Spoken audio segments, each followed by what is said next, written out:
ఆంధ్రప్రదేశ్ ప్రభుత్వము స్త్రీ శక్తి ఇది ఒక కార్యక్రమం కింద ఉచిత బస్ ప్రయాణము మహిళలకి ఇవాళ ప్రవేశపెట్టడం జరుగుతుంది. మన జిల్లాలో కూడా ఈ కార్యక్రమం ఒక పండగ వాతావరణంలో ఒక వేలాది ఇక్కడ ఉంటున్న మహిళలతో ఇది ప్రారంభం జరుగుతుంది. చాలా సంతోషము. మన జిల్లాలో ముఖ్యంగా పాడేరు డిపో కింద అండ్ గోకావరం డిపో కింద 2 డిపోల కింద ఈ 22 మండలంలో కవర్ అవుతుంది. పాడేరు డిపో కింద 9 బస్సెస్ దాదాపుగా 48 ట్రిప్లు ఈ ఉచిత బస్ ప్రయాణంలో కవర్ అవుతుంది.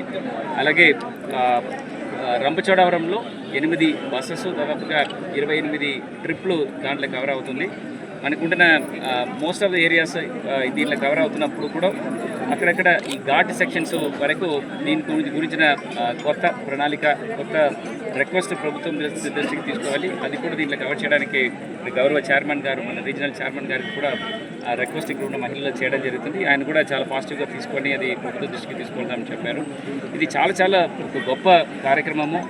స్త్రీలు ఒక చోటు నుంచి ఇంకొక చోటు వెళ్ళాలంటే వాళ్ళు ముఖ్యంగా ఏదో ఒక ఎమర్జెన్సీ పర్పసెస్, ఎక్కడైనా ఒక వైద్య సేవల కోసము, ఆ పిల్లల్ని ఎక్కడైనా విద్యాలయకి తీసుకువెళ్ళడం కానీ, వాళ్ళు చేసిన పంటల్ని సంతకి తీసుకోవాల్సిన పరిస్థితిలో వాళ్ళు ఈ బస్సెస్ని వాడుకోవడం జరుగుతుంది. ఇది కాకుండా మహిళలు, ఎస్పెషల్లీ ఆడపిల్లలు అందరూ కూడా కాలేజెస్ కానీ స్కూల్స్ కానీ వెళ్తున్నప్పుడు వాళ్ళకి కావాల్సిన ముఖ్యమైన మొబిలిటీ అది ఈ పథకం ద్వారా రావడము.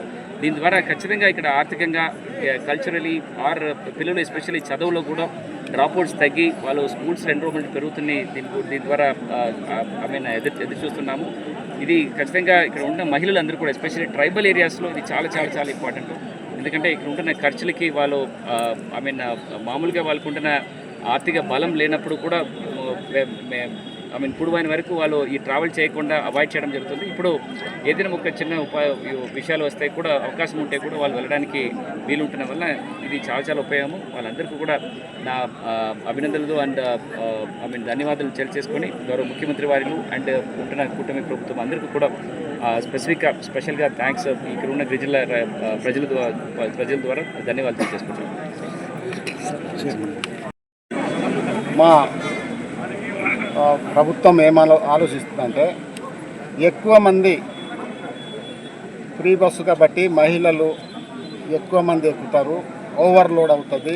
దానివల్ల బస్సు ఘాటిలో ఎక్కడం కొద్దిగా ఇబ్బందిగా ఉంటుంది. అది తిరుపతిలో ఇది జరుగుతూ ఉంది. అయితే తిరుపతిని దృష్టిలో పెట్టుకొని ప్రస్తుతానికి అయితే ఘాటి సెక్షన్లన్నీ కొంత అబ్జర్వేషన్ కోసం కొన్నాళ్ళు ఆగుదాం. ఆ తర్వాత ప్రయాణం ఏ మేరకి అంటే మహిళల యొక్క ప్రయాణం శాతం ఎట్లా ఉంటుంది, నిజంగా ఓవర్లోడ్ అవుతుందా లేదంటే సాధారణ ప్రయాణంగా ఉంటుందా, అది చూసుకొని మళ్ళీ దానికి మళ్ళీ అన్ని రూట్లలో ఉచిత బస్సు ప్రయాణం పెట్టడానికి మా ఎండి గారు ఆల్రెడీ ప్రభుత్వంతో మాట్లాడారు. మేము కూడా దాని మీద చర్చించాం.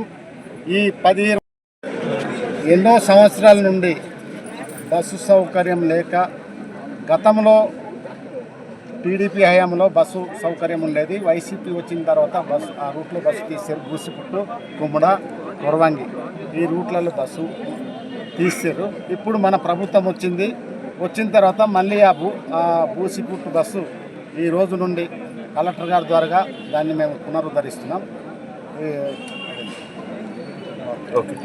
ముఖ్యమంత్రి చంద్రబాబు నాయుడు గారు, డిప్యూటీ సీఎం పవన్ కళ్యాణ్ గారు, ప్రధానమంత్రి వర్యులు నరేంద్ర మోడీ గారు ఇచ్చినటువంటి ఒక గొప్ప అవకాశం ఇది. నిజంగా ఇది మా అందరికీ కూడా, మా మహిళలందరూ కూడా మేము హర్షం చేస్తున్నాం. అది ఈరోజు స్వాతంత్ర దినోత్సవం రోజున ఈ స్త్రీశక్తి పథకం ప్రారంభం అవడం చాలా ఆనందదాయకం.